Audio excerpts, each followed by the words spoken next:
శ్రీరామనవమి ఉత్సవాల్లో భాగంగా నెల్లూరు జిల్లా అల్లూరులో శ్రీరాముని రథోత్సవ కార్యక్రమాన్ని అంగరంగ వైభవంగా నిర్వహించారు.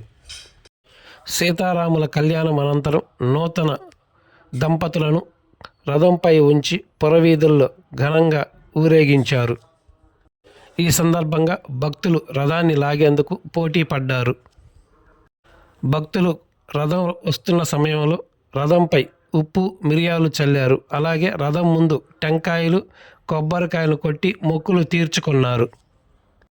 ఈ కార్యక్రమానికి అల్లంపాటి లోకేష్ రెడ్డి ముఖ్య అతిథిగా పాల్గొని స్వామి అమ్మవార్ల ఆశీస్సులను అందుకున్నారు. రథోత్సవ కార్యక్రమంలో భాగంగా భక్తులకు ఎలాంటి అసౌకర్యం కలగకుండా స్థానిక ఎస్ఐ శ్రీనివాసరెడ్డి ఆధ్వర్యంలో పోలీస్ బందోబస్తును ఏర్పాటు చేశారు. అలాగే భక్తులకు అక్కడక్కడ దాహార్తిని తీర్చేందుకు దాతలు మజ్జిగ, తాగునీటి వసతిని కల్పించారు. ఈ కార్యక్రమంలో మహిళా భక్తులు అధిక సంఖ్యలో పాల్గొని స్వామివారి తీర్థ ప్రసాదాలను స్వీకరించారు.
నిదానంగా చూసి లాగండి బాబు.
మరిన్ని తాజా వార్తలు ఎప్పటికప్పుడు తెలుసుకునేందుకు మన గ్లోబల్ న్యూస్ లోకల్ టీవీని సబ్స్క్రైబ్ చేసుకొని లైక్ చేసి కామెంట్ చేయండి.